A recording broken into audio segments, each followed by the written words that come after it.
Добар ден, драги гледачи. Денес се наоѓаме во студиото на Нов Асном, каде што со нашиот драг и ценет професор доктор Зоран Крстевски, кој воедно е и најдобар астролог во Македонија, ќе позборуваме за разни астролошки занимливости и карактеристики на хороскопските знаци. Добар ден, професоре. Кои од знаците во хороскопот би биле вака најдобри во љубовта и кои највеќе се совпаѓаат едни со други? Највише се во склад. Па добро, во суштина потребно е да се анализира целата натална карта, да се видат сите аспекти. Доколку, например, некој има Венера во тригон со Јупитер, тоа е многу убав аспект, позитивен, и за љубов, и за успех, и за патување, и за ред аспекти, така што тој би рекол е некој кој што би бил најсреќен. Тоа што е еден од најдобрите аспекти во зодијакот.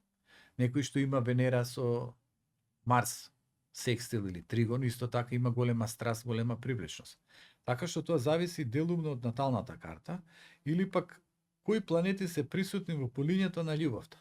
А тие се петото поле, каде што е љубовта која што ја добиваме на некој начин, или која што ја доживуваме. Седмото поле, кој е полето на партнерството, на односите, со каков партнер сме во релација, каков партнер ни е запишан според звездите, и осмото поле, кој е полето на страстите, на сексуалноста.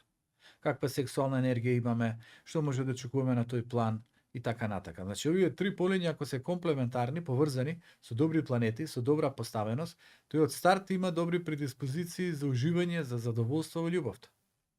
И секој што кој слободата на волјата, па кој како ги бира нештата или кој на што му дава акцент. Некој на страсти, некој на љубов, некој на интереси, некој да се пробие преку некого и така натака. Но ако ги гледаме зодијачките знаци и нивниот пристап кон љубовта, има одредени разлики. Например, девицата е постегната, порезервирана, не се искажува толку многу со емоциите. Е интелектуално ментален пристап се вика. Кај девица е прво да видам, па потоа ќе влезам. Риба, прво ќе верувам, па потоа ќе размислувам. Значи по друг пристап. Рибата паѓа на емоција, паѓа на идеализација. Или некого го идеализира, или можеби толку многу е потребна љубовта, па сака да се предаде. И гледате, овие два зодијачки знаци се опозитно поставени. Девица, апропо риба, може да бидат многу добри во љубовта. Затоа што рибата ќе го даде на девицата тоа што е потребно. Девица многу размислува, многу анализира, преиспитува, не се опушта. Риба која веднаш се предава, која идеализира, која сака да доживее љубов. И затоа на една риба па и треба некој кој што е постабилен, посталожен, кој ќе ја мотивира да се малку преиспита, да не влезе во некои релации кај што нема добро да помене. А рибата во суштина мора да се изгори. Че рибата е дадено во текот на животот емоционално да се изгори. Да, што се вели, ги прецени силите на другиот. Да премногу очекува од другиот, на крај да се разочара. Е се еден лав. Лав и водолија, тоа е исто опозитна комбинација. Лавот влие кон себе, е битен сам за себе, начално малку егоцентричен, и водолија која ги става другите. Значи лавот се става себе си, па другите, водолијата ај другите, па јас. Но ако се пренудат, има голем магнетизам, голема страст, голем флуид, голема енергија. И секој се препознаваат. И добре е лав да види како ќе помине со водолија. И обратно, водолија да пронајде лав за да види што е тоа што треба да го научи преку лавот. Така што овие комбинации многу успеваат. Потоа, бик скорпија. И тие се препознатливи во релациите. И едни од, би рекол, најеротските комбинации, кои многу често исто така магнетски се привлекуваат. Не дека ќе успеат, можеби, со текот на животот, но стартно они мора еден со друг да почувствуваат некој наплив на емоција, наплив на магнетизам, наплив на страст. Не можат да поминат незабележано. И тоа е многу интересна врска која вреди да се воспостави, иако тука го имаме проблемот на посесивност и љубомората. Бикот е најпосесивен, шкорпијата е најљубоморна. Ако дојде до прејаки емоции, до некоја патолошка поврзаност, имаат големи проблеми. Не можат ни да се одлепат, а не можат ни да се задржат во една квалитетна, стабилна врска. Ќе имаат нонстоп борби. Потоа овенот и вагата. И тоа е опозитно и тоа е многу моќно. Овенот е под Марс, вагата е под влијание на Венера. Флуид, страст, магнетизам, препознаење. Овинот е брз, импулсивен, дај сега, одма, веднаш. Вагата чекај да испитам, да не се опуштам, па не знам дали треба, па може, па не треба, па треба. Значи, премногу анализира, премногу размислува, премногу колеблива, премногу нерешителна. Кој е најрешителен? Овенот. Ако се најдат, ќе биде многу интересно, возбудливо. И близнаци стрелци исто така тие често се наоѓаат. Тие сакаат патување, сакаат ноншалантност, посебно ако градат послободен однос со љубовта, посебно ако успеале во животот доста да постигнат, па сега сакаат да уживаат во љубовта. Е многу подобро отколку во помлади години кога се подложи на авантури, на флертови, на љубопитни тенденции и тогаш како овие ќе се задржат, како ќе бидат стабилни и верни. Ќе имаат проблеми. И потоа идат јарецот и ракот. Тука на јарецот му треба партнер или партнерка кои од старт експонираат емоции. Зашто јарецот е студен, комплициран, затворен. Не можеш добро да пристапиш до неговото срце. Зашто он сака многу да ги контролира нештото, да ги поседува. Ракот сака да се даде. И можат овие двајца да успеат во голема мерка, најмногу ради магнетизмот, привлечноста. Зашто и на ракот му треба некој како со татковска некоја димензионираност, со авторитерност. Значи, ако нема авторитарност, ракот нема да го цени тој другиот. Ако тој е лабав, млитав, неуспешен, пасивен, ракот бара некој да го води.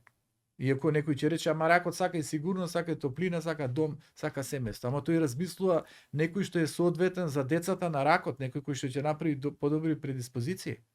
Значи, неретко и таа привлечност е присутна. Привлечност преку другиот да разрешиме некои конфликти длабоко у себе си, произлезени од детството, од односот со родителите. И ако имаме, например, неразрешен однос со родител, кај што тој ни се поставил малку поавторитарно, погрубо, покруто, тоа ќе го решиме преку партнер кој несвесно треба да биде сличен на родителот, за да преку таа болка, тоа страдање од партнерот, ние научиме како да се цениме. Ще гледате колку се комплицирани работите. Значи, неразрешените работи во нашиот живот, од нашето детство, младост, продолжуваат да виреат, продолжуваат да действуваат. И затоа неретко бираме партнер на некоја подсвесно енергетска основа. Не секојаш го бираме заради срцето. Го бираме заради некоја кармичко енергетска состојба која треба да осветлиме. Значи, треба да се осветлиме себе си, не можеме да се осветлиме ако се биде идеално. Треба преку нешто што е проблематично да добиеме шанса да се осветлиме. Некој не се осветлува, пропаѓа. Затоа мора да внимаваат луѓето, дали ги водат афирмативните тенденции, дали преку тој партнер може духовно, емоционално, енергетски, психолошки, еротски да напреднат. Или негде се заплеткуваат во некоја мрежа, произлезена од детство, младост, кај што едноставно уште повеќе влегуваат во себе губење. Значи, партнерот е спас, партнерот е проклетство. Партнерот е благослов, партнерот е казна. Се зависи од нашата енергија. Затоа најглавниот однос кон љубовта е љубовта кон себе. Значи, гледате, ви велите, каде е најдобра љубовта? Најдобра е љубовта која имаме кон самите себе си. Не како нарцизам, па само себе си, себе љубие, туку како себе почитување. Дека ние од тој другиот треба да придобиеме внимание, енергија, поврзаност, страст, разговор, поттик, напредок. Го имаме или го немаме? Го немаме. Зашто го немаме? Дали е проблемот во нас, бидејќи идеализираме? Дали е проблемот повторно во нас, бидејќи не сме преиспитале со кого влегуваме? Дали е проблемот во нас затоа што обстинуваме во однос во кој што ништо не придобиваме, само тонеме? Значи, нашиот главен проблем е недостиг на љубов кон себе. Работа на љубов кон себе, подигање на себе, менување на енергија, создавање нова аура. Со новата аура и енергија ние реално ќе го видиме овој. Која е неговата улога во нашиот живот? Дали е како проклетство, како казна, дали е како благослов, дали е како шанса, дали е како некој преку кого ние духовно ќе напреднеме. Па макар првично нека биде тоа на потежок начин. Ништо не е битно на кој начин ние напредуваме кон планината. Зашто нема готово решение. Во љубовта нема некој да ве земе со хеликоптер да ве симне на водно. Туку вие мора да се искачувате, вие мора да најдете патеката, вие мора да бидете подготвени. Значи така и во животот, така и во се што не обкружува. Ние мораме да поминеме пат. Нема готово решение. Патот првично кој треба да го поминеме, патот кон нас самите. Затоа овенот треба да научи преку неговите импулси на страст, преку самодовербата, патот кон себе како ја раководам со својата енергија. Ја расфрлам енергијата, не ја контролирам енергијата, станувам гневен, станувам нетрпелив, станувам конфликтен. Проблем на овенот со енергијата. Од каде произлегува конфликтот? Од односот кон самиот себе си. Работа на себе и актуализирање на енергија кон афирмација. Бик, работи на енергија на поседување. Не можеш да бидеш посесивен, не можеш да го држиш тој другиот во крута димензија. Не можеш сам себе да се притискаш. Мора да се ослободиш. Мора да најдеш вредности. Девица, да не размислувам постојано, да не се плашам. Неуспеси, несакани нешта, болести, тешкоти, оставање, отфрлање. И гледате умот со што е актуализиран. И тогаш како зрачиме, како се чувствуваме, така привлекуваме. Живееме од страв, привлекуваме партнер кој ни го актуализира стравот. Живееме од несигурност, влегуваме во однос несвесно кој што ќе биде полн со несигурности, или екзистенцијални, или емоционални, или психолошки. А зашто? Затоа што тоа е по нас како проблем. Или е наметнато од детството, од младоста, од односот со родителите. Затоа мора градба на самата личност, преку читање, преку себе прифаќање, преку пуштање на нештата кои не можеме веќе да ги задржиме, преку прифаќање на минатото, бидејќи некои работи се случиле, не можеме ние да ги актуализираме да ни останат во подсвеста, тоа е кај ракот. Ракот оди два напред, еден назад. Актуализира болки, страдања, актуализира несигурности, отфрлања, порази, тешкоти и он ги држи во себе. И не е ослободен, со таа енергија привлекува партнери кои уште повеќе му ги пројавуваат овие тешкоти. Кој ќе се отфрли минатото, кој ќе се прифати минатото, кој ќе се прифати себе си, кој ќе работи на емоцијата, ќе се појават вистинските партнери. Или вистинскиот партнер поточно. Значи, гледате колку е битен во овој контекст. Односот кон себе. Значи, љубовта треба да се гради преку првото поле. Значи, затоа е во наталната карта. Имаме прво поле, поле на личност, седмо поле, поле на односот со другиот. Како ќе биде нашиот однос со другиот ако ние немаме однос кон себе? Значи, љубов кон себе, позитивна енергија кон себе си. Будење на собствените потенцијали. Како е за еден лав. Ако еден рак или една риба и дозволено е малку да бидат ориентирани кон другите и жртва за другите и очекување кон другите, еден лав треба да биде кон себе. Тој мора себе да се потикне, тој мора себе да се цени, тој мора да има самодоверба, тој мора да има позитивна енергија, тој мора да има волја да успее. Што е лав. Може тој да биде патетичен, слаб, ранлив, несигурен, искомплексиран, полн со фрустрации. Може да го има тоа во текот на животот. Но не е битно што имаш, битно е кон што се движиш. Значи, затоа што се е движење. Некој се движи кон врвот, па ќе излезе на површината. Некој се движи кон дното, па ќе пропадне у бездната. Че не е битна предноста, битен е патот. Ние не бираме каде се раѓаме. Ние не бираме во какво семејство. Ние не бираме во какво општество. Ние не можеме да влијаме на сите околности во раното детство. Ние добиваме карти за играње. Од нас зависи какви комбинации ќе правиме. Точно битни се звездите. Добиваме добри аспекти, како што реков, но може да добиеме и лоши аспекти. Може да добиеме Венера во квадрат со Сатурн. Па вечно да се чувствуваме дека сме ускратени во љубовта, дека не достига љубов. Дека не ни оди во љубовта, дека како да ни е дадено некако сами да бидеме, иако сме обкружени со луѓе. Че не е лесен аспектот. Може ни е даден Венера во квадрат со Уран, па може некој да ни изневери, па може ние самите да се заплеткаме некаде, па може некоја болка да претрпиме преку ударот кој некој не го создал и да живееме со сето тоа. Значи битни се аспектите, но не се само битни аспектите, битно е откако се случиле аспектите каква патека ние бираме, кој што се насочуваме. И затоа сега во овој контекст еден овен ќе биде многу повоинствен, поконфликтен, побрз, ако е незадоволен. Една риба се ќе чува во себе си, ќе чува еден ден може да се разболи психосоматски. Еден рак ќе му страда стомакот, абдоменот, органите за варење заради неразрешени емоции. Еден лав ќе има проблем со срцето, проблем со арбетниот стоп, затоа што не добива она што го заслужува, зашто не се цени колку што е потребно. Една вага ќе има проблем со бубрезите или со кожата, повторно заради љубовта. Повторно заради некој вид на несварени, неослободени, нерачистени работи. Една шкорпија која може да биде со орелска димензија да се искачува нагоре, но може да биде змија, па отрево да го насочи или кон другите, или гуштер кон себе си.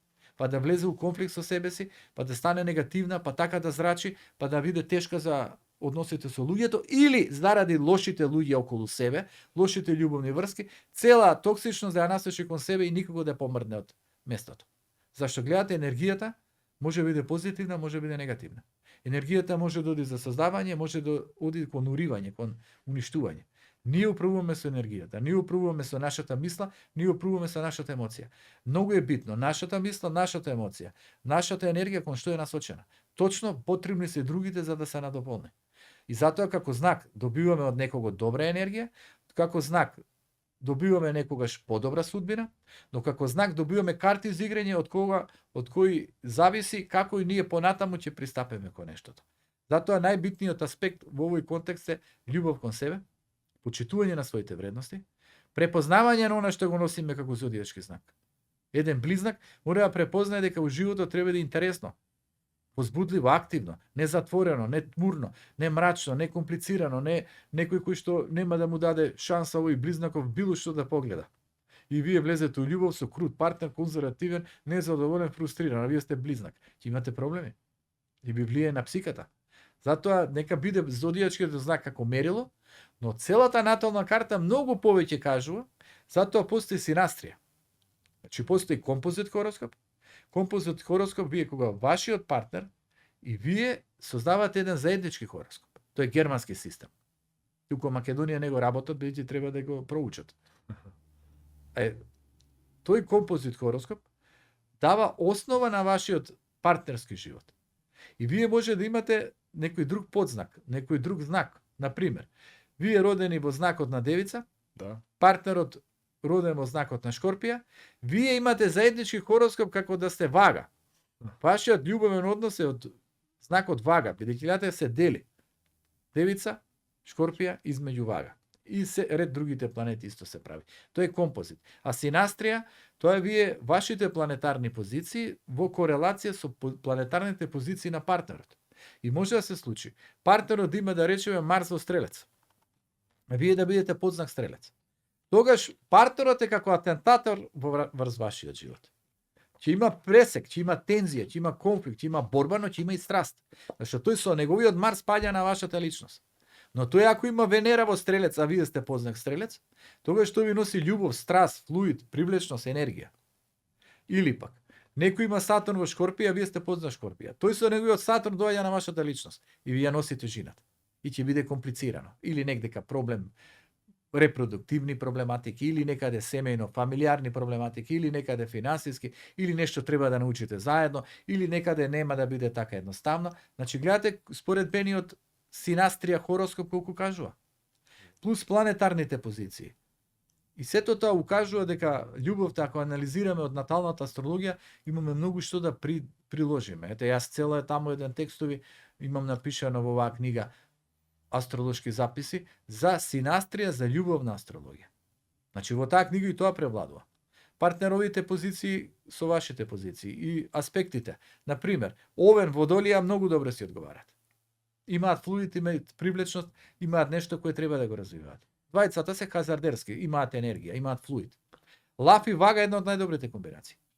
Лавот наоѓа во Вагата многу нешто што му се допаѓаат. Вагата не е наметлива, не сака да му доминира на лавот, да се бори со него. Например, еден Овен ќе сака да се надпреварува со лавот, а лавот не ќе никој да го победи и вечна борба ќе имаат. Лав Шкорпија е една голема борба на две струи. Едната е светлината сонцето, втората е подземјето адот, тоа е Шкорпијата. И ајде тие два света составијќи. Пак ќе има флуид, ама нема да биде воопшто едноставно. Значи во љубовната астрологија главниот аспект, со ова ќе завршам, е прво да се пронајдеме себе си, да се цениме себе си, да се почитуваме себе си, да се воздигнеме себе си, да преку сопствената позитивна енергија ја пуштиме низ космосот. Космосот, планетите, звездите ќе ни го донесат она доброто во нашата натална карта. Затоа реков, биди верен на својот зодијачки знак, цени го својот зодијачки знак, комбинири го со подзнакот. Тоа е твојата астрослика. Од тука почни, а потоа е наталната карта. Бидејќи луѓето не си ги знаат наталните карти, многу е битно да си го развијат својот зодијачки знак. Затоа постојат и овие книги, астролошки патокас и оваа многу битна книга да ја читат, будење на позитивна енергија и таа најбитната книга астролошки записи. И преку тоа сето ќе се надградуваат луѓето и ќе дојдат до суштината на својот зодијачки знак.